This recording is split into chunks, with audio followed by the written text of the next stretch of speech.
Gloria a Dios.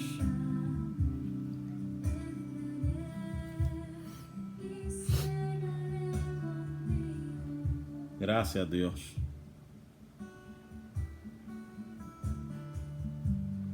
Alabado Dios. Gracias, Dios. Oh, gloria a tu nombre, Dios. Alabado Dios. Gracias, Dios. Aleluya. Gracias, Dios. Aleluya. Gloria a Dios. Gracias, Espíritu Santo. Aleluya. Alabado Dios. Alabado Dios. Gloria a Dios. Aleluya. Alabado Dios. Mi alma adora a Dios en esta preciosa hora. Aleluya. Mi alma adora a Dios. Gracias, Dios. Gracias, Espíritu Santo. Aleluya. Gracias, Espíritu Santo. Aleluya. Gloria, gloria a tu nombre, Dios. Aleluya. Gracias, Dios. Gracias, Dios. Gracias, Espíritu Santo. Aleluya. Gracias, Señor Jesús. En esta hora te adoramos, Dios. Adoramos y bendecimos a Dios en esta preciosa hora. Mi alma adora a Dios. Aleluya. Mi alma adora a Dios. Gracias, Dios. Gracias por tu bendición, Dios mío, Padre. Que tú nos permites en esta hora, gloria al nombre del Señor, poder estar aquí. Aleluya, aleluya, aleluya. Gracias te damos, oh Dios. Gracias, gracias te damos, oh Dios. Aleluya, gloria a Dios. Aleluya, gloria, gloria a Dios. Aleluya, gloria a Dios. Gracias, Dios. Gracias le damos al Señor Jesús en esta hora. Gloria a Dios. Bueno, Dios bendiga a todos los hermanos, a toda la familia, unción y poder. Dios le bendiga a nuestros hermanos allá en Santo Domingo. Gloria al Señor, mi hermano Franklin. Dios bendiga a nuestra hermana Ivy, nuestra hermana Yomaira. Gloria al nombre del Señor. Nuestra hermana Delmisa, estudiantes que están diciendo presente en esta hermosa hora. Gloria al Señor. Les saludamos, nuestra hermana Yamile. Dios le bendiga. Les saludamos, nuestra hermana Miri por acá. Gloria al Señor. Les saludamos en el amor de Jesucristo y le damos las gracias por accesar nuevamente, ¿verdad?, esta página para ser edificados, para aprender palabra de Dios, gloria al Señor, para aprender palabra de Dios. Así que vamos a darle gracias al Señor para así comenzar nuestro estudio acerca del libro de Nahum. Padre eterno, Dios de amor, Dios de grande y eterna misericordia, te alabamos, te glorificamos, exaltamos tu nombre. Nombre que es sobre todo nombre, Padre, gracias te damos por esta bendición, el permitirnos nuevamente, Dios mío, a través de estos medios, Padre mío, el ser, Dios mío, de canal de bendición, el ser instrumentos para que tu pueblo salga edificado una vez más, Señor. Purifica nuestras mentes, purifica nuestros corazones, Señor amado, Dios mío, así como tú has hablado a mi vida, que hables a tu pueblo en una forma especial. Glorifícate como tú lo sabes hacer, en el nombre de Jesús. Amén. Gloria al Señor. Amén. Dios bendiga a nuestra hermana Joana, nuestra hermana Rosa Ruiz y los hermanos que más adelante, gloria al nombre del Señor, se conecten. Le damos gracias al Señor. Vamos así a comenzar, ya que hay bastante información. Hay un material, ¿verdad?, que hemos extraído de diferentes fuentes para edificarlos a ustedes, edificar la familia, basado en el libro de Nahum. Gloria al nombre del Señor, que es lo que necesitan, como de costumbre, pues su Biblia, y tome nota, ¿verdad? Este es el la primera sesión. Esperamos terminarla hoy. Si no la terminamos hoy, pues seguimos la semana que viene. Pero esperamos terminarla hoy, ¿verdad? Ya que hay muchos libros por delante que queremos seguir trazando la historia bíblica desde el Génesis al Apocalipsis. Es nuestra misión que Dios ha puesto en nuestro corazón. y estaremos, gloria al Señor, hasta donde Dios nos dé la fuerza, nos dé la salud, siguiendo con este panorama bíblico. Libro de Nahum, aleluya, gloria al Señor. Sí, hermano, está en la Biblia. Hemos estado hablando de los profetas menores del siglo noveno, del siglo octavo, y ahora llegamos a los profetas del siglo séptimo, que incluyen a Nahum. Así que en esta hora vamos a continuar el contenido en esta noche, como sigue. Vamos a hablar del trasfondo acerca del libro, acerca del profeta. Vamos a hablar de diferentes puntos, ¿verdad? O fuentes generales que abarcan acerca del libro y del personaje. Algunos versículos clave, ¿verdad? Que he puesto algunos en mi página que han robado mi corazón, ¿verdad? Los he atesorado, como ese capítulo 2, ya que son 3 capítulos, ¿verdad? Pero ese capítulo 2 es impresionante, la forma como expresa, porque es en forma poética. Nosotros lo leemos así corrido en el español, por la forma hebraica que fue escrito. Es una colección de poemas en forma forma de poesía, y fue puesto canónicamente entre el libro de Amós y el libro de Sofonías en una manera estratégica, ya que los 3 tienen un pensamiento parecido, ¿verdad? Fueron contemporáneos y siguen las profecías con respecto a la destrucción, ¿verdad? O la conquista de Judá, la destrucción de los pueblos que se levantaron en contra, el dominio de Babilonia y la futura destrucción de Babilonia, y lógicamente el reinado del Mesías, como hemos estado hablando. Aquí hay un aspecto profético, escatológico, que hemos estado hablando durante semanas. Los que se levantan contra Israel, hemos visto históricamente que perecerán, y el reino del Mesías se establecerá y gobernará por los siglos de los siglos. Y en esta ocasión, pues, se nos ha tocado hablar del tema de Nahum. Gloria al Señor. Dios bendiga a nuestra hermana Ramonita Rodríguez. Amén. Vamos a estar trazando poco a poco esta temática de este libro tan importante.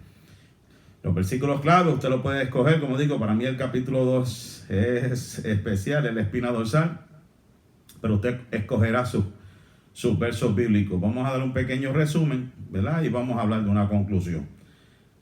Si seguimos, hemos utilizado diferentes mecanismos o métodos, y en la página de internet de Indubiblia, donde he puesto algunos videos, Dios bendiga a nuestra hermana Rosalba, donde hemos puesto algunos videos acerca de esta página que nos dan luz con respecto al panorama bíblico del libro como tal, desde sus comienzos a su final, pero nos da y nos arroja mucha luz, ¿verdad?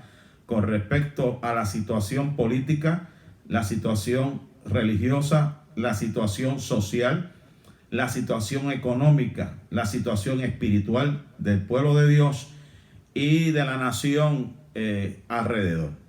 ¿Quién escribió? Pues lógicamente lo escribió el profeta Nahum. Y es interesante saber el significado de los nombres, ¿verdad? Y hay un término que se llama apócape, que es como una abreviación y significa lo mismo. Por ejemplo, la palabra automóvil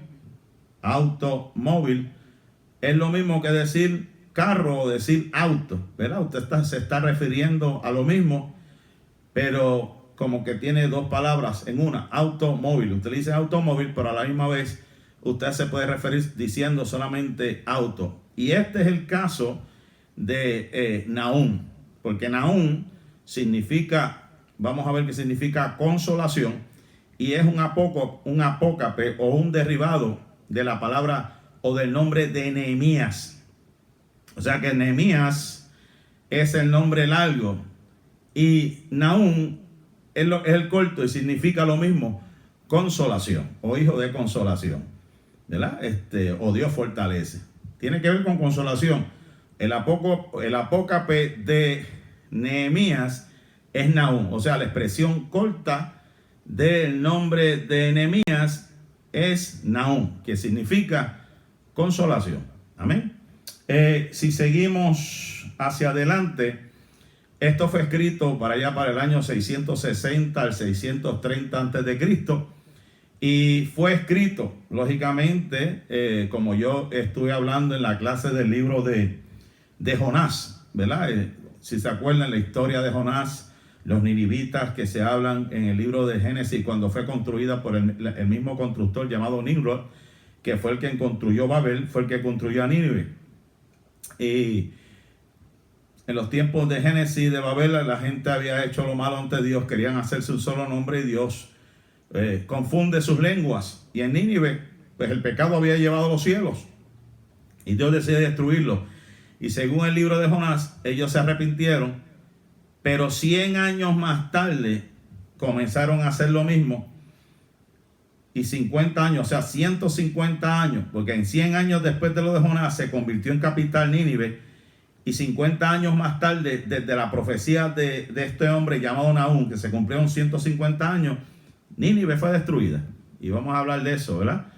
Fue escrito para Nínive, para Siria, para Judá. Usted sabe, el imperio asirio que se había levantado y en un momento dado hizo alianza con Israel para conquistar a Judá. Y después fue derrocado por los sirios y después fue derrocado por Babilonia, que esa es la profecía, ¿verdad?, que se hablaba con respecto a la conquista del pueblo de Israel por Babilonia. ¿Dónde fue escrito? Pues lógicamente, según la historia, como otros profetas, pues fue escrito en Judá. Así que el método crítico nos dice que el autor fue Nahum, que significa consolación, o el apócape de Nehemías, ¿verdad? En vez de Nehemías, pues la forma corta de decir Nehemías es Nahum, que significa consolación. Fue escrito 660 al 630 a.C., escrito para los Nínive,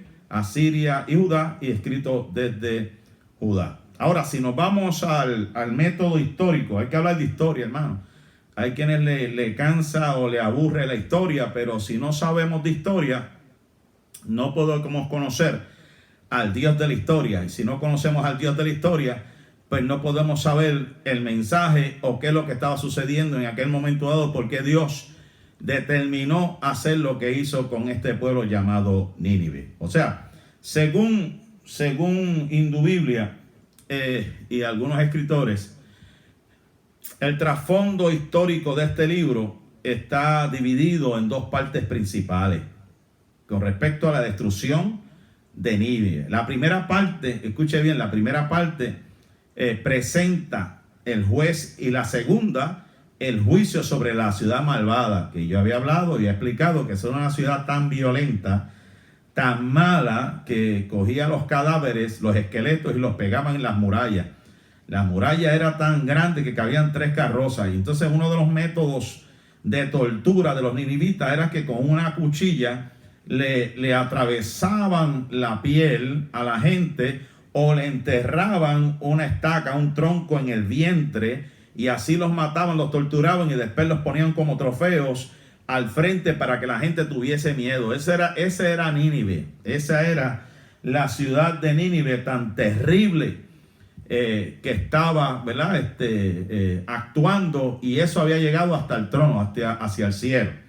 Si seguimos, mis amados hermanos, la primera parte, como dije, tiene que ver con hablando de Dios, el juez, y la segunda, el juicio sobre esa ciudad malvada. Poco se conoce de este profeta. Vamos a hablar después un poquito de lo que él mismo habla con respecto a su ciudad de origen, pero se cree que vivió alrededor del 505 a.C. 2 profetas tuvieron que ver con Nínive, como dije al principio. 2 profetas tuvieron que ver con Nínive. Uno era Jonás, era alrededor de 785, estaba cerca de Nahum 630, un intervalo de 150 años, como dije, 150 años, él profetizó la destrucción de Nínive. Y el mensaje de Jonás era de misericordia, a diferencia del de Nahum, que era de juicio, ¿verdad? Ese es un libro, Nahum, que es lo que se llama algo vívido, que usted ve una experiencia que está teniendo el profeta y describe, ¿verdad?, la inminente desaparición del imperio neoasirio y la destrucción de Nínive. Es algo que él vivió en carne propia, que estaba contemplando la destrucción de este pueblo. Y como dije, el autor, que significa consolador, él también fue contemporáneo. Escuche bien esto, es interesante saber esto. Nahum fue contemporáneo con el profeta Jeremías, con el profeta Habacuc y con el profeta Sofonías. Es interesante porque el hilo temático de estos hombres, de estos profetas, era parecido porque tenía que ver con los juicios sobre Judá y sobre las ciudades o las naciones que estaban haciéndole guerra al pueblo de Dios. Se habla de que este libro de Nahum es como un poema que describe, escucha bien esto, el libro de Nahum es como un poema que describe los atributos y la labor de Dios. Continúa con el juicio de Dios sobre Asiria, la liberación de Judá, la sentencia y la ruina de Nínive por su fracaso moral, y finaliza con la amonestación de Noamón. Noamón, que era el gobernante asirio, que fue el que se había levantado. Se habla de la destrucción, y vamos a hablar más adelante de este personaje, que agobiaba, ¿verdad? Y estaba, como dice aquí, la agobiada y abrumadora situación de Nínive. Nínive se encontraba en una decadencia, ¿verdad? Que según los historiadores se había debilitado desde mucho tiempo y no le fue difícil a Babilonia conquistarla. Si seguimos más adelante, mi amado hermano, con respecto a los métodos, estoy hablando el método que hemos hablado histórico y el método crítico, ¿verdad? Porque hay varios métodos para poder analizar, no simplemente leerla. Usted tiene que leerlo de una perspectiva crítica, ¿verdad? El método crítico con respecto a la fecha, quién lo escribió, por qué lo escribió, a quién lo escribió, dónde lo escribió, y envuelve la historia. Y ahora, cuando utilizamos la literatura, usted sabe que la Biblia es una fuente de géneros literarios, ¿verdad? Como es la poesía, como es los evangelios o los libros históricos, que tienen diferentes formatos, ¿verdad? Como yo he enseñado, por ejemplo, la poesía, pues lógicamente tiene unas estrofas y unas prosas y unas líricas. Los libros históricos pues tienen pues una narrativa.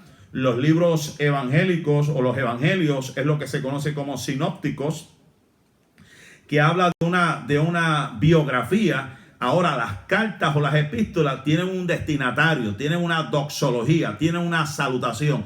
O sea que son géneros literarios con un distintivo único y especial. ¿Y cuál es el género? Pues lógicamente el género literario de este libro de Nahum tiene que ver con profecía, ¿verdad? Es una colección también de poemas que tienen que ver con profecía, y ese es el método literario.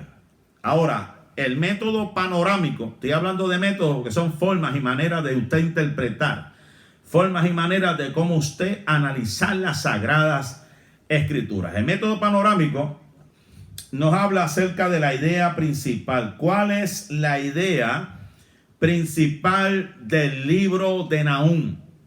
Lógicamente, si en el libro de Jonás habla de un Dios todo misericordioso, pues en el libro de Nahum habla de un Dios que emite juicios por la desobediencia, y todo eso tiene que ver con el carácter de Dios.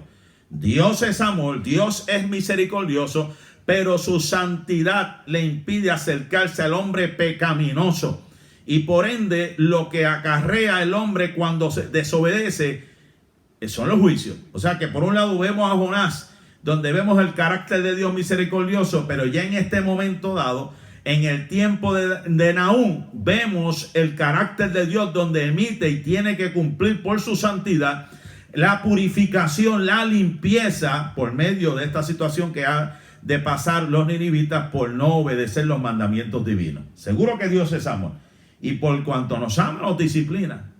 Como decía un varón ahí en Puerto Rico, la moneda de Dios tiene dos caras. Por un lado es amor, pero por otro lado es fuego consumidor, ¿verdad? Todo aquel que se oponga y no quiera o no acepte la ayuda y se mantenga donde tiene que estar, pues tiene que abstenerse a unas consecuencias. O sea que la idea principal de este libro, ¿verdad?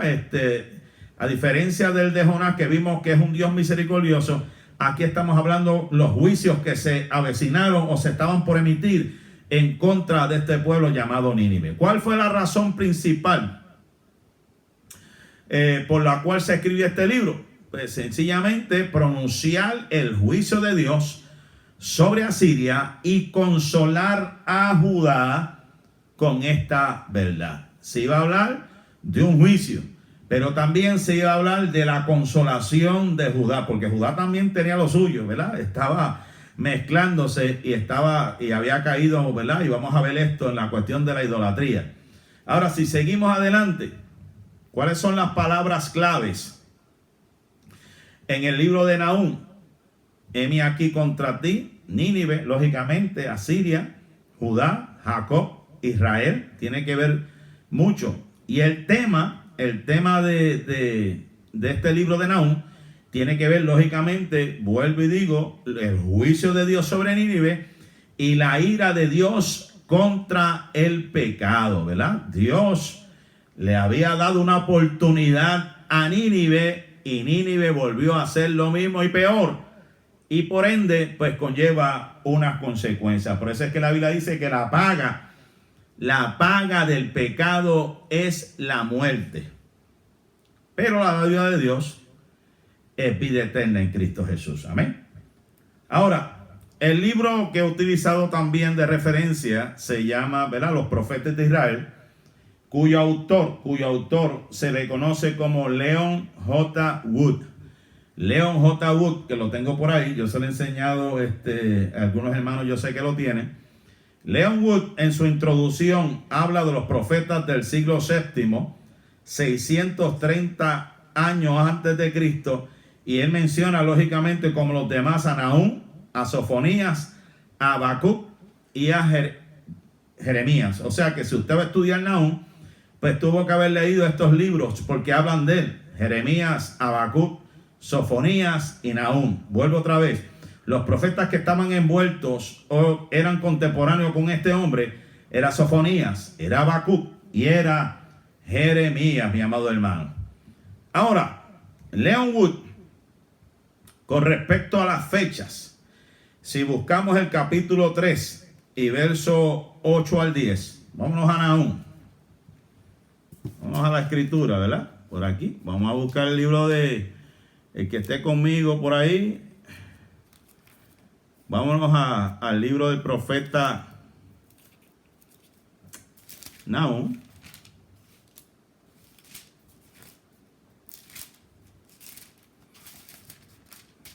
Que es tan corto que las páginas se me van.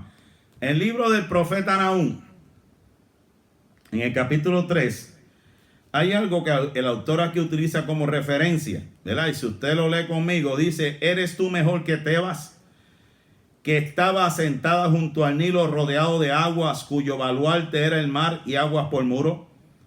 Etiopía era su fortaleza, también Egipto, y eso sin límite. Fut y Libia fueron sus ayudadores, sin embargo ella fue llevada en cautiverio. También sus pequeños fueron estrellados en las encrucijadas de todas las calles, y sobre sus varones echaron suerte, y todos sus grandes fueron aprisionados con grillos. Pues el autor hace referencia a esta ciudad también llamada Tebas, que se le conoce Non Amón, que tiene que ver también, ¿verdad?, con los asirios, o esta ciudad de Egipto que fue destruida en el 662 antes de Cristo por el emperador Asurbanipal. O sea que ellos ponen la fecha de acuerdo a otros sucesos que ocurrieron, como la destrucción de Tebas o Noamón, ¿verdad? Que fue una ciudad que también fue, y históricamente se habla que fue destruida para esa fecha.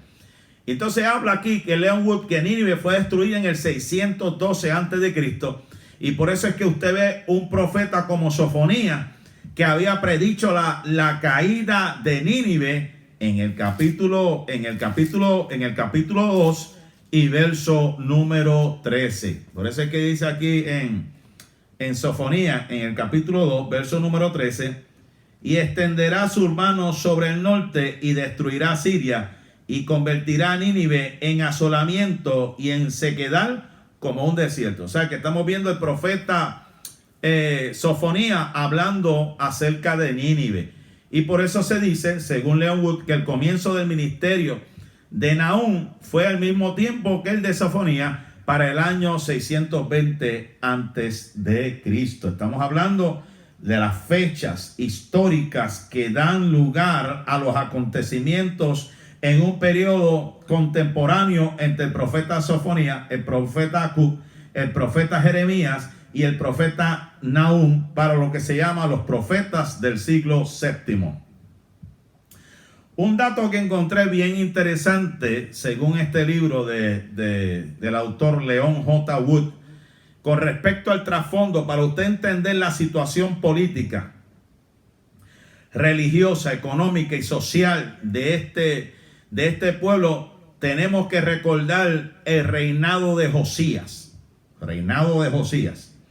No podemos olvidar tampoco los antepasados de Josías, sus abuelos, su bisabuelo, ¿verdad? Su padre, su abuelo y su bisabuelo, que lo voy a estar mencionando, porque ahí envuelve el reinado de Manasés y el reinado de Amón, ¿verdad? Manasés, que era el hijo sucesor de Ezequías, el rey Ezequías, que es rey bueno, que se habla mucho, pero que, ¿verdad?, después que fue sanado de aquella condición por el profeta Isaías cuando le habló y sus días fueron extendidos, se enorgulleció, y ahí es donde viene una palabra profética en contra de la casa del rey Ezequías, y ahí es donde surge Manasés, que fue uno de los peores, fue uno de los peores reyes de Israel, ¿verdad? Fue sucesor de Ezequías, y a la vez su hijo, después que muere Manasés, su hijo Amón, pues Amón le siguió los pasos, ¿verdad? Siguió las prácticas malvadas de su padre Manasés. Amón, entonces, en sus postrimerías, pues lógicamente su hijo le sucede, y ese hijo se llamaba Josías. O sea que Josías viene de una familia disfuncional, una familia donde su padre y su abuelo eran terribles, eran malos de verdad. Eran una cosa, olvídate, descomunal. Pero Josías decidió seguir los caminos de su bisabuelo llamado Ezequías y comenzó a gobernar a los 8 años de edad. A los 8 años de edad, Josías comenzó a reinar. Y dice la historia que a los 16 años comenzó a buscar a Dios, según Segunda de Crónicas, capítulo 34 y verso 3. Aleluya. Esto es un mensaje tremendo. Que aunque la gente diga que mi padre fue así, mi abuelo fue así, pero si hay una raíz más atrás que tiene que ver con un linaje santo, hay un ADN que está por ahí envuelto, que está llegando, y si el individuo decide en su corazón, aleluya, volver a Dios y hacer la voluntad de Dios, tendrá el respaldo de Dios. Porque no importando, ¿verdad? Esto es una situación que hay quienes pues dirán, bueno, ¿cómo es posible que de esa casa salga un hombre con principios, con valor y que busca a Dios? Sí, hermano, esto es una historia verídica. Amón era malo, Manasés era malo, pero Ezequías era un hombre bueno. Y este joven, lo más seguro que escuchó acerca de su bisabuelo y decidió buscar el Dios de Ezequías, el Dios de su bisabuelo. Y a los 16 años comenzó a buscar a Dios. Y a los 20 a limpiar a Judá. Entonces, ahí es donde vemos la historia fascinante, la historia maravillosa, cuando encuentran el libro de Moisés. Ahí cuando encuentra el sacerdote Hilcías, encuentra el libro de Moisés y se lo dan al rey Josías. Él abre su corazón, él se humilla ante la presencia, lo que hace la palabra. Lo que hace cuando tenemos un corazón tierno, un corazón abierto a la palabra de Dios, estremece todo nuestro sentido. Y entonces había una profetisa, según la historia, llamada Hulda, que había profetizado que por los pecados de adivinación vendría juicio, pero no en los tiempos de Josías. Porque Josías, cuando encontraron y le dieron el libro de la ley y comenzó a ver lo que decía ahí y entender el pecado y lo malo que estaban siendo ante la presencia del Señor, Dios lo cuidó, Dios lo guardó. ¿Y qué fue lo que hizo dentro de las reformas el rey Josías? Él detuvo los sacrificios de niños en los valles. Betel, que se había convertido en un lugar de atracción donde se daba culto al becerro de oro de Mesopotamia, detuvo todo eso.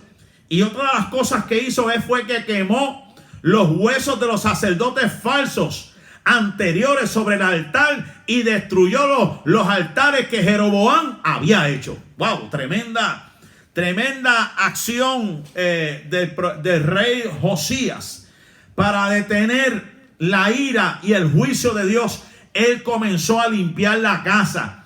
Aquel becerro de oro que Aarón había echado el oro y había surgido, los judíos, los israelitas, todavía habían algunos que seguían adorando a ese becerro de oro.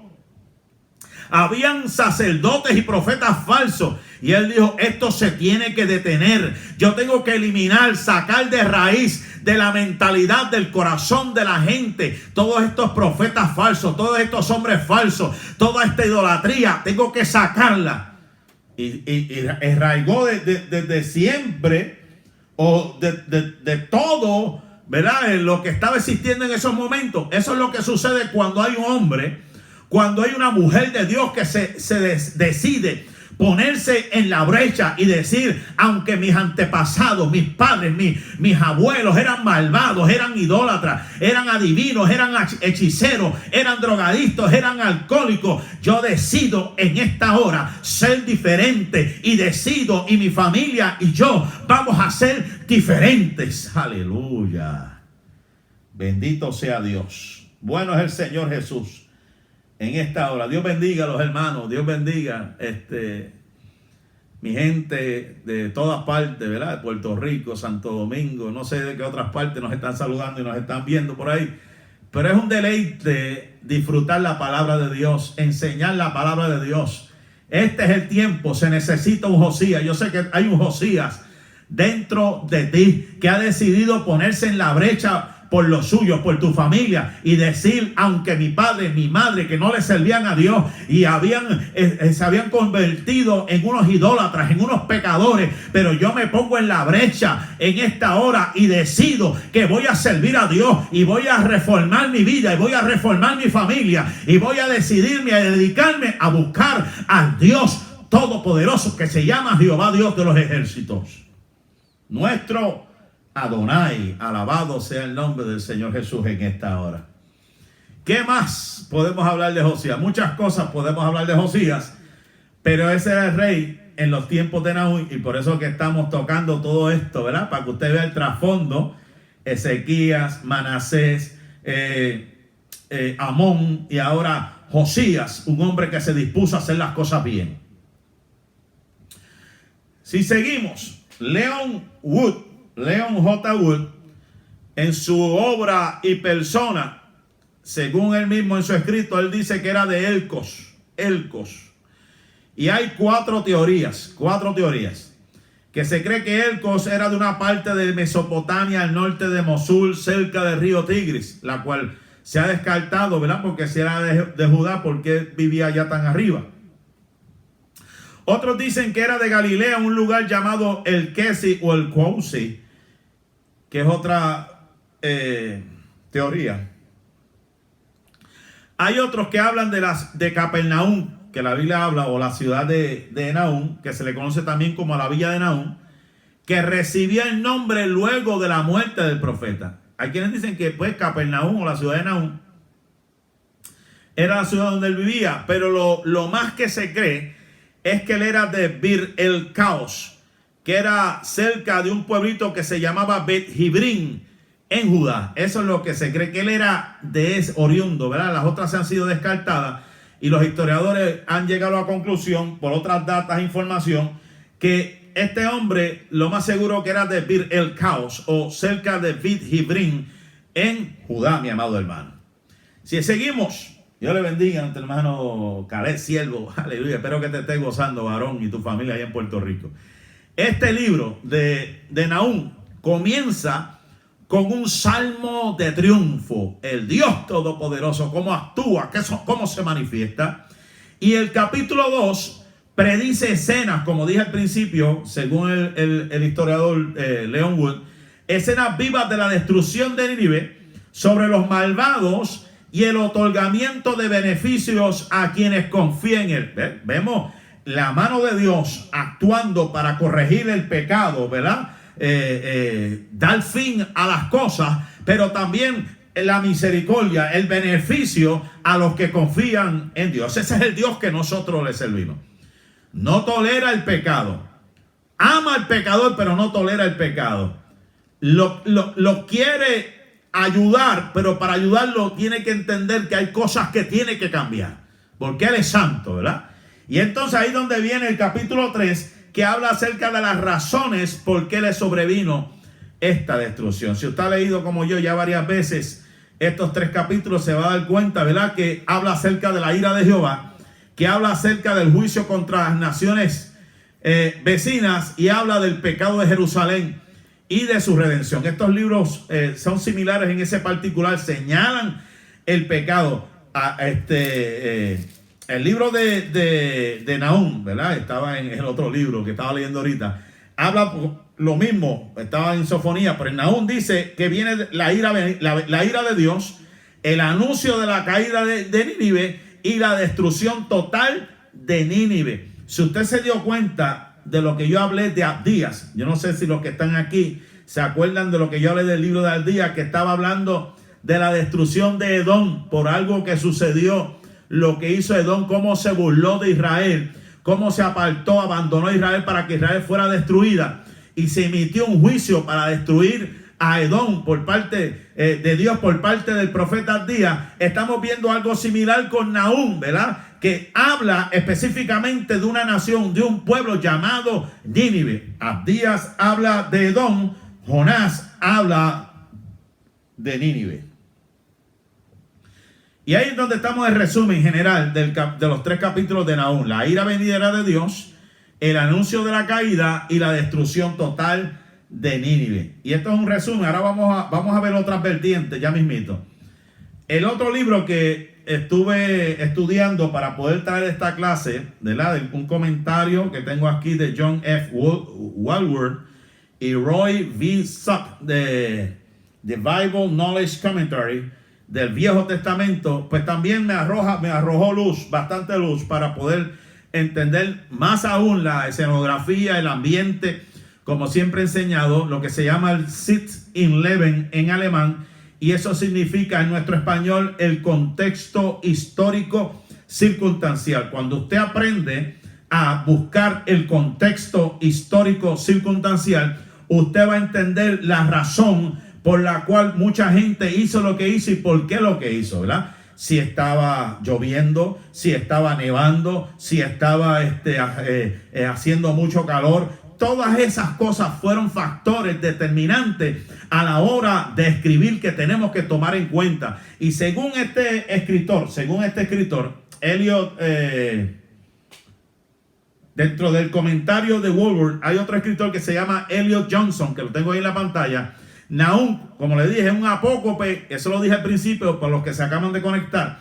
Nahum es un apócope de Nehemías, como dije. Es lo mismo decir, en vez de decir automóvil, usted dice auto, pues lo mismo. Nehemías es la expresión larga o el nombre largo, y la expresión corta es Nahum, que los dos significan lo mismo. Yo espero que esto, si lo ha escuchado, amén. Si es la primera vez, gloria a Dios que usted ha aprendido esto como yo, de identificar los apócopes, o sea, los nombres largos y también los nombres reducidos que significan lo mismo.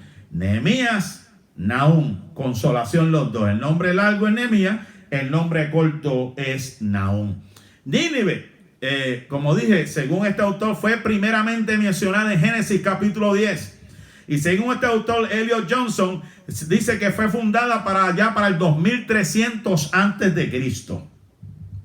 Y también en Babilonia hay unas historias interesantes. Y yo había hablado hace un tiempo atrás de lo que se conoce como el Código de Hammurabi. ¿Qué es el Código de Hammurabi? Usted busca en Google Hammurabi, creo que lo pueden leer, déjame ver si lo puedo leer, lo pueden leer desde aquí. El Código Hammurabi del rey de Babilonia, para eso del 1792 al 1750, era un código que muchos autores han hablado acerca de historias con respecto a formas o maneras cómo se gobernaban entre los pueblos. Y por eso, para poder entender, el que ha leído Génesis, la parte donde Sara le dice a Abraham que cogiera la sierva, que cogiera a Agar y tuviese un hijo, eso no era por decirlo, eso no era por puro cuento, por inventado, era parte de un código. ¿Sabe? El Código Hammurabi enseñaba que ella podía hacer eso y podía hacer todo lo que hizo después de decirle que se fuera, porque eran gente adinerada. Eso era parte de los códigos sociales. Por eso es que entramos en esto y podemos entender el pensamiento, por qué alguna gente hizo lo que hizo. Lo mismo como he estado hablando, ¿verdad? El que lo quiera aceptar, amén. El que no, también. Con respecto al libro de Job, que el origen, como dicen que es el libro más antiguo, o se cree que es el primer libro que se escribió, se cree que fue dado por el suegro de Moisés, mientras Moisés vagaba en el desierto cuando llegó a Madián. Se cree que Jetro fue el que le habló de esa historia porque relacionaba lo que él estaba viviendo. Esas eran cosas que están escritas en estos libros, ¿verdad? Como parte de hechos históricos, como sucedió con los macabeos. Historias del pueblo judío que están encerradas en ellos dentro de sus costumbres. Ahora, el Código Hammurabi era parte de la cultura o de las costumbres de los de Babilonia, y era algo que estaba permeado por muchos años, ¿verdad? Eso es otra tela, ¿verdad? Para hablar más adelante. Pero lo que quiero decir con esto era que el rey de Babilonia, para muchos años atrás, había mencionado acerca de esta ciudad llamada Nínive. También en el 1115, también otro rey llamado Tiglat-Pileser menciona esta ciudad. Y también Ashurnasirpal para el 883 a.C. y Sagón II para el 722. Según la historia, se cree que ellos tuvieron palacios en Nínive. O sea que esta ciudad existió, y según los arqueólogos han encontrado cosas. Y voy a hablar de eso ya mismito. También tengo que mencionar que Nínive se había convertido en una base militar por Shalmaneser III en el año 859. Lo que te estoy diciendo es historia que no está escrita aquí en la Biblia, sino que desde mucho tiempo estos reyes de Babilonia que están en su historia, como en Egipto, como en Babilonia, hablaron de esta ciudad. O sea que esto no es un cuento, esto es verídico lo que sucedió con este imperio, ¿verdad? De los asirios, de los sirios, de Egipto, de Babilonia, todo está envuelto, y habían unos profetas que profetizaron, ¿verdad? Y esto lo habla este hombre llamado Elliot Johnson en su libro. Ahora, ya estamos terminando. Alguna parte aquí bien importante que quiero llevar, y es con respecto a las profecías. Si usted va conmigo al capítulo, vamos a verlo por aquí, el capítulo 3, una profecía interesante. El capítulo 3 y verso 12 dice que todas tus fortalezas serán cual higueras con brevas, que si las sacudes caen en la boca del que la come. Esto habla de la fortaleza de los asirios, porque está hablando también de la destrucción de estos pueblos. Y esto era una profecía donde se hablaba que iban a ser fácilmente capturados. Y según las crónicas de los babilónicos, ¿verdad? Del pueblo babilónico, la caída de Nínive comenzó en el 614 a.C., incluyendo Tabriz, conocida como hoy como Sharif Khan. O sea que en los libros o en las crónicas de la historia de Babilonia se habló de esta fecha, que fue una fecha histórica en la caída de Nínive. En el verso 14 de ese capítulo 3, por ejemplo, habla de provéete de agua para el asedio. refuerza tu fortaleza, entra en el lodo, pisa el barro y refuerza el horno. Ese es el capítulo 3, verso 14. Pues lógicamente lo que habla es que la habían sitiado a Nínive y le está diciendo que se preparasen ladrillos, que se preparasen para reparar las murallas. Y según un historiador llamado Olmsted, reportó que el sur de la entrada, el foso estaba lleno de fragmentos de piedra y con ladrillos de barro de las paredes amontonando cuando fueron atacados. O sea que atacados, que esa historia fue verídica según este historiador fuera de la Biblia, que encontró en las crónicas de Babilonia que esto sucedió de acuerdo a lo que habló un profeta llamado Nahum, ¿verdad?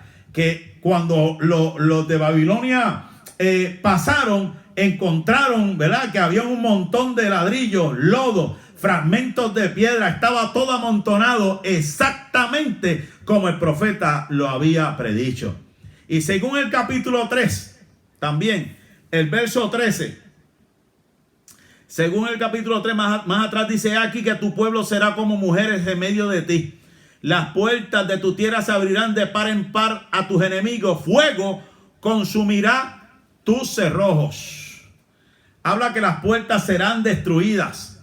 Y ahí es donde entramos en discusión cuando analizamos estos capítulos, cómo en detalles el profeta habló de la destrucción. Porque no es lo mismo yo decirle aquí pues será destruida, pero ¿cómo va a ser destruida? ¿Sabes? Tiene que haber, porque yo soy de los que creo que cuando hay una profecía, Dios habla claro, Dios habla al detalle, no balbuceando, no diciendo, tirando balas al aire para ver quién le cae, ¿verdad? Como yo, lamentablemente en esta vida, más de 40 años en el ministerio, he visto, yo le estoy hablando por experiencia propia, de personas que hablan a ver si a alguien le cae el sello. No, este hombre habló con detalle y los arqueólogos, los historiadores encontraron en las crónicas de otros imperios que lo que ese profeta dijo se dijo y se hizo al pie de la letra. Es más, le voy a decir más. Según el capítulo 1 de Nahum, el verso 10, dice: aunque sean como espinos entretejidos y estén empapados en su embriaguez, serán consumidos como hojarasca completamente seca. ¿Por qué estoy leyendo esto? Porque según las crónicas de los libros de Babilonia, en las horas finales, cuando fueron a atacar a los ninivitas, estaban borrachos. Estaban fuera de sí. Eso fue algo tremendo, como lo profetizó este profeta llamado Nahum. Y por eso que también el verso anterior que hemos hablado, del capítulo 3, que habla de destrucción de estos pueblos, dice: tú también serás embriagada y serás encerrada, tú también buscarás refugio a causa de tus enemigos. Lo mismo, los cogieron borrachos. Otro dato interesante está en el capítulo 1. Estamos hablando de la destrucción de Nínive, cómo fue, que fue algo tremendo. Capítulo 1, verso 8, los historiadores hablan de este verso cuando dice: más, con inundación impetuosa consumirá a sus adversarios y tinieblas perseguirán a sus enemigos. ¿De qué está hablando esto? Según, primeramente, ¿verdad?, Diodorus Siculus, en el año 20 a.C., en la historia de Babilonia, habló lo mismo de los ninivitas que estaban descuidados y borrachos. Ahora, este capítulo 1, lo mismo que el capítulo 2 y verso número 6, dice aquí que las puertas de los ríos se abrirán y el palacio será destruido. Pues según los historiadores, ellos hablan que Nínive primero pasó por un proceso de inundación, que fue... sus murallas fueron agrietadas por una tormenta, un torrencial, una lluvia terrible. Lo que profetizó el profeta Nahum, que iba a haber inundación. Y eso ocurrió según la historia. Y entonces Diodorus escribió que en el año de la siega, las lluvias torrenciales agrietaron las murallas. Y otro historiador llamado Xenofone habló de una tormenta asociada con la captura. ¿Qué es lo que quiere decir esto?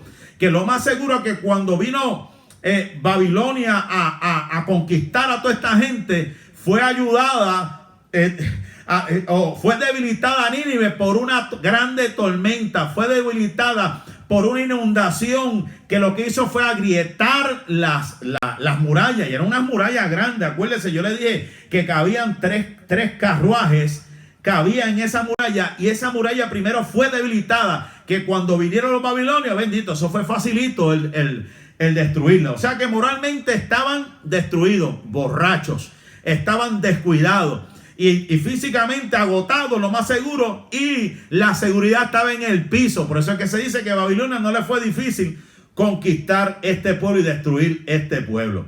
Otro cumplimiento según la historia de Babilonia, en base a lo que Nahum dijo en el capítulo 1 y verso 10.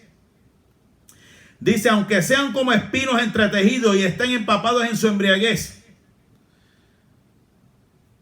Esto ya lo dije, ¿verdad? Sí, como hojarasca de ti salió el que imaginó mal contra Jehová, un consejero perverso. Y aquí voy a ver dónde está. Versículo 15, capítulo 3, versículo 15. Allí te consumirá el fuego, te talará la espada, te devorará como pulgón. Multiplícate como langosta, multiplícate como el longostón. ¿De qué está hablando esto? De que además de agua o un río que se formó por la tormenta y agrietó la grande ciudad, también hubo un fuego que hizo daño. Y según las excavaciones arqueológicas, Nínive reflejó madera carbonizada, carbón y ceniza. O sea que vino lluvia y vino fuego sobre Nínive. Y no solamente eso, según el capítulo 3 y verso número 3 dice: jinete enhiesto y resplandor de su espada, y resplandor de lanza, y multitud de muertos, y multitud de cadáveres, cadáveres sin fin, y en sus cadáveres tropezarán. Vino agua, debilitó las murallas, agrietó las murallas. Vino fuego, quemó la parte sur de las puertas. Y después de eso vino una masacre donde había muchos muertos. O sea que destruyó la ciudad y hubo mucha sangre. Y según la historia se cree que hubo 2 grandes batallas que masacraron la gente, según Diodorus, en la biblioteca histórica de Babilonia. Se habla de 2 grandes batallas, que no fue una, sino que fueron 2 que masacraron a este pueblo. Vino agua, vino fuego y vino el pueblo y destruyó, y lo que hizo fue una masacre, mi amado hermano. Qué cosa tremenda. Según el cumplimiento profético, en el capítulo 2, versos 9 al 10, además del agua, además del fuego, además de la sangre, saquearon la ciudad. Y eso está confirmado en las crónicas de Babilonia. Según el capítulo 2, mire esto, según el capítulo 2 y verso 8. Fue Nínive de tiempo antiguo como estanque de agua, pero ellos huyeron. Dicen: deteneos, deteneos. Pero ninguno mira. ¿Qué está diciendo esto? Que trataron de escapar. Vieron el agua, vieron el fuego, vieron que destruyeron las puertas, trataron de escapar, pero no pudieron. Según el capítulo 3 y verso 17, dice: tus príncipes serán como langostas y tus grandes como nubes de langosta, que se sientan envallados en día de frío, salido del sol se van y no se conoce el lugar donde están. Vuelve otra vez. En la destrucción hubo agua, hubo fuego, hubo masacre. Trataron de escapar y también los oficiales trataron de escapar. ¿Sabe? Que estaba desolado, desertado. En una manera poética y profética a la vez está escribiendo el profeta Nahum. Y ahora, ¿qué dice el capítulo 2 y verso 14?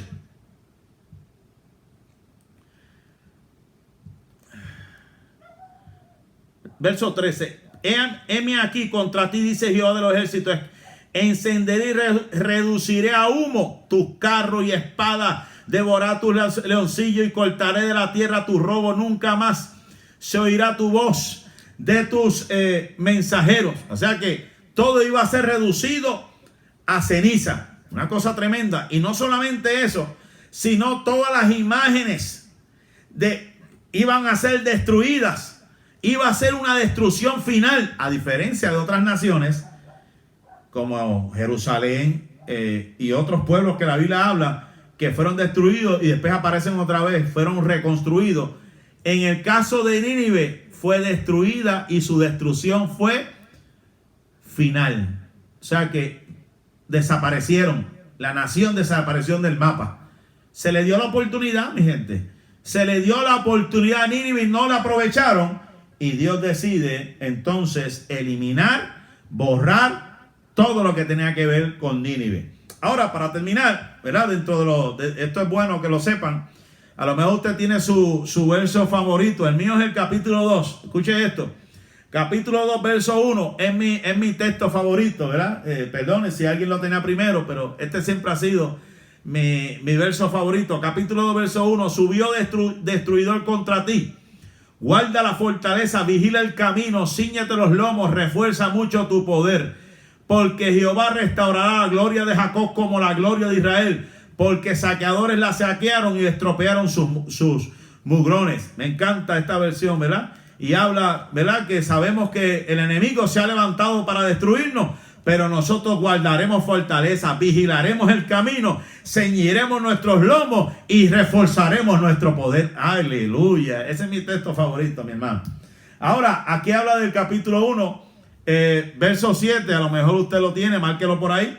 Capítulo 1 de Nahum, verso 7. Es un texto famoso que usted lo puede hacer suyo en esta hora. Que dice: Jehová es bueno, fortalece en el día de la angustia y conoce a los que en él confían. Jehová es bueno, fortalece en el día de la angustia y conoce a los que en él confían. Hay otros que utilizan el capítulo 1, verso 14. Escucha bien este, verso 14, te lo dedico en esta hora, mi hermano, mi hermana. Mas cerca de ti mandará Jehová, que no quede ni memoria de tu nombre, de la casa de tu Dios destruiré escultura y estatua de fundición. Allí pondré tu sepulcro porque fuiste vil. Pero dice, esto es esto es lo que está hablando con respecto a los que se levantan en contra de nosotros. Más cerca de ti mandará Jehová, que no quede de ti memoria. Le está diciendo al enemigo: tú que te has levantado contra mi pueblo, dice, más cerca de ti mandará Jehová, que no quede de ti memoria. O sea, que los que se levanten, los que se han levantado en contra tuya, Dios los borrará de tu memoria. Dios los sacará. Y se acabó. Este no va a torturar más a mi gente. Este no va a torturar más a mi pueblo. ¿Qué dice el verso 15 del capítulo 1? He aquí sobre los montes los pies del que trae la buena nueva, del que anuncia la paz. Y eso lo vemos en Isaías capítulo 52, verso 7, y Romanos capítulo 10, verso 15. O sea que Pablo, en la carta de Romanos, hace alusión a Nahum. He aquí sobre los montes los pies del que trae buenas nuevas, del que anuncia la paz. Otro texto que usted puede utilizar, y se lo dedico en esta hora para que se acuerde. Nahum capítulo 2, verso 13. La primera parte: heme aquí contra ti, dice Jehová, contra los ejércitos. O sea que la pelea es de Jehová, no es nuestra. Aleluya. Lo leo otra vez para que entendamos. Heme aquí contra ti, dice Jehová de los ejércitos. O sea, ¿qué te está diciendo? El profeta se paró y dice: heme aquí contra ti. O sea, que él le habló de frente y le dijo: mira, Jehová Dios peleará por mí. Porque te has levantado en contra mía. Yo no tengo que hacer fuerza con el enemigo, porque Jehová peleará por mí. Y en Nahum capítulo 3, verso 19, dice: no hay medicina para tus quebraduras, tu herida es incurable. Todos los que oigan tu fama batirán las manos sobre ti. Porque ¿quién no pasó continuamente tu maldad? ¿De qué nos está hablando esto? Que cuando Dios dice voy a hacer algo, que cuando Dios dice voy a poner la mano sobre aquel o aquella nación, aquella pueblo que se levante en contra de mi pueblo, no habrá quien lo cure, no habrá quien lo sane. O sea, el que se meta con un hombre y una mujer de Dios, el que se meta con el pueblo de Dios, Dios lo defiende a capa y espada y no hay quien lo levante. Aleluya. Así que tranquilo, tranquila. Jehová pelea por ti, Jehová pelea por mí. Los que se levantan, no habrá ni medicina para ellos, porque es Dios el que pelea nuestras batallas. Y resumimos para ya ir terminando, mi amado hermano, el libro de Nahum, que dice que aquí que Nínive había respondido a la predicación y se volvió de los malos caminos para servir a Dios. Pero 150 años después Nínive regresó a la idolatría, a la violencia y a la arrogancia. Una vez más Dios envió a su profeta a Nínive, predicando el juicio con la destrucción de la ciudad y exhortándolos al arrepentimiento. Tristemente los ninivitas no escucharon las advertencias de Nahum y la ciudad fue puesta bajo el dominio de Babilonia. Qué interesante esto. Dios es un Dios de misericordia, pero Él tiene su carácter. Él no es hombre para mentir, ni hijo de hombre para arrepentirse. Él le da la oportunidad al hombre, pero su plan soberano continúa. Aquel que se levanta en contra de su pueblo, Él lo ha de destruir. Le dio la oportunidad a un pueblo, pasaron 150 años, se le predicó, no se convirtieron de sus caminos y quedó en ceniza, quedó en polvo este pueblo llamado Nínive, mi amado hermano. ¿Cuál es la aplicación práctica? Para concluir en esta noche, la aplicación práctica sobre el libro de Nahum es: Dios, escucha bien, Dios es paciente y lento para la ira. Dios es paciente, le da oportunidad al hombre, nos da oportunidad.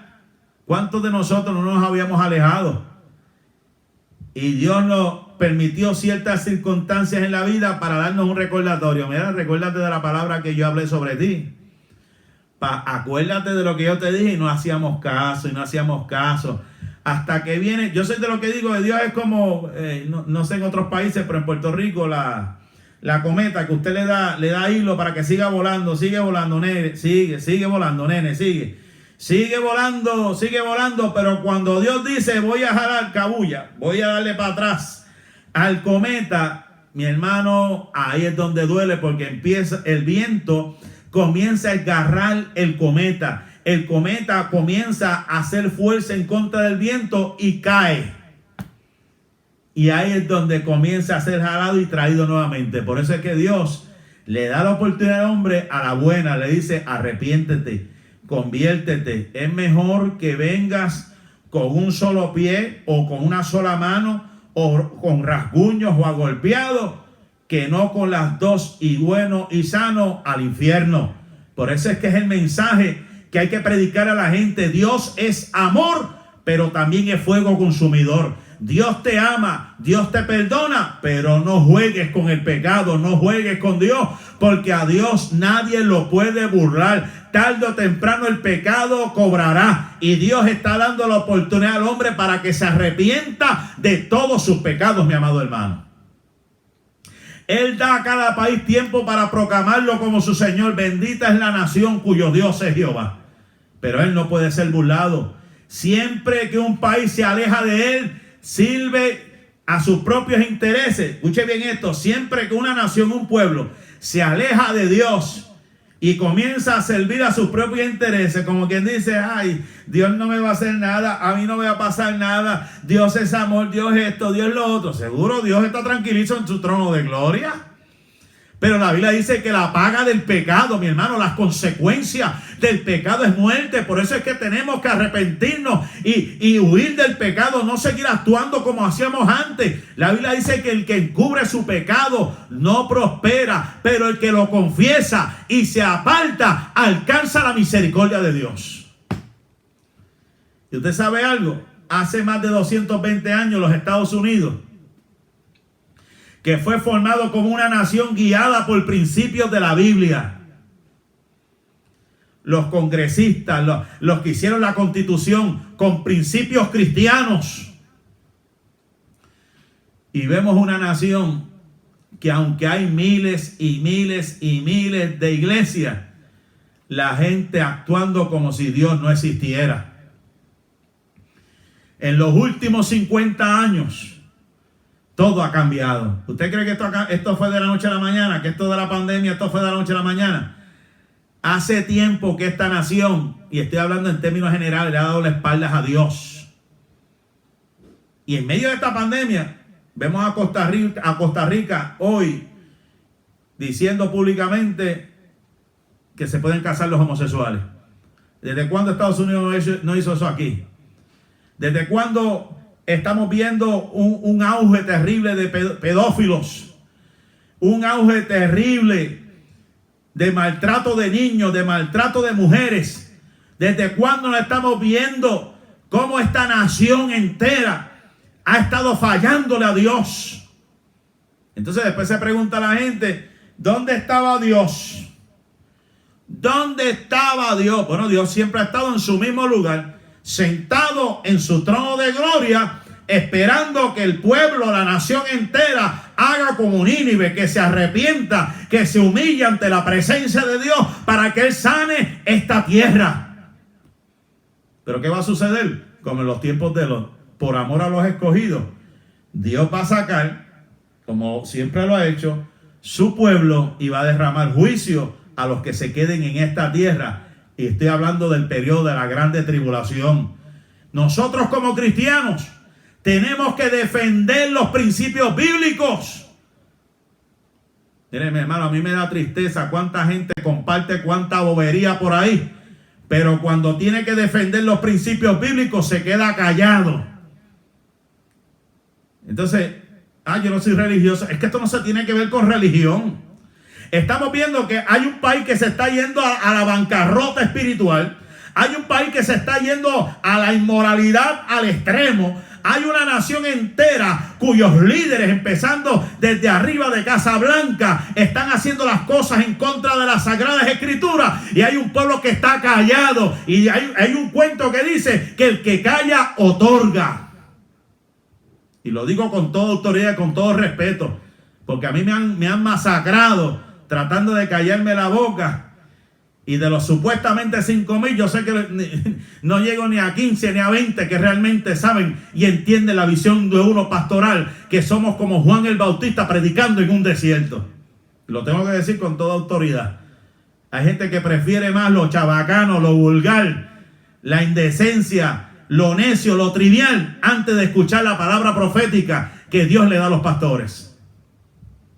Tenemos que defender los principios bíblicos, la verdad de las Escrituras, porque la verdad es la única esperanza para nuestro país. La verdad, la Biblia dice: y conoceréis la verdad, y la verdad os hará libre. Cristo dijo: yo soy el camino, la verdad y la vida. Nadie va al Padre si no es por mí. ¿Cómo creerán si no hay quien les predique? ¿Cómo creerá la gente? ¿Cómo se convertirá si estamos actuando igualitos que la gente? No estamos marcando la diferencia. Hablamos igual, vestimos igual, hacemos las cosas como el mundo las hace. No respetamos al gobierno, no respetamos a nadie y queremos la gloria de Dios en los altares. Chorro de sinvergüenza y chorro de irresponsable que estamos viendo a diario, cuando hay una orden, cuando hay un decreto de parte del gobierno, y viviendo a espaldas como si no estuviese pasando, como si todo estuviese acabado. La gente haciendo lo que le da la gana en este tiempo, mi amado hermano. Entonces después Dios es malo. Ay, Dios es malo. Dios es malo. Dios es malo, ya no es misericordioso. Entonces, nosotros que queremos vivir una vida agradable a Dios, nos caen a pedradas. Entonces el diablo haciendo y deshaciendo, haciendo escante, ¿verdad? Haciendo, y la gente viviendo una vida inmoral, una vida desenfrenada, una vida irresponsable. Y después tenemos que nosotros acá aguantar presión, porque no podemos decir nada, porque perdemos adeptos, perdemos gente, perdemos esto, perdemos amistades. La familia se va en contra. Mire, mi hermano, la familia verdadera son aquellos que hacen la voluntad del Padre. Son aquellos que realmente aman a Dios y quieren a Dios en su corazón y en su vida. Alabado sea Dios en esta hora. Y así termina el libro de Nínive. Un juicio a una nación pecadora que se le dio una oportunidad.